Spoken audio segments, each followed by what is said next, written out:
继续关心前民众党主席郭文哲伫竞选期间的政治现金争议继续摊烧。监察院伫昨昏时公布查核报告，表示郭文哲违反政治现金法，罚伊374万，而且没入5579万。民众党立法院党团的主任即马对这件代志有回应讲，因一定会提起行政诉讼。佮批评监察院长陈菊是头壳歹去，佮呛讲监察院规气收的准煞。竞选小物跟演唱会怎么会是政治现金？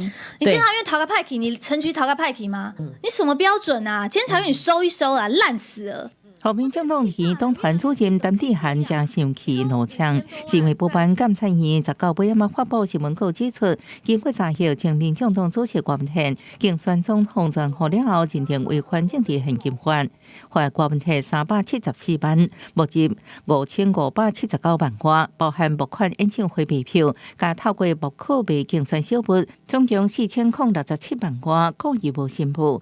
另外，也虚报一笔收入，也有86标报交易事实等虚报指出，总共2463万元。故意申报不是收支金额6530万元，监院认定违反政治现金法，情节重大。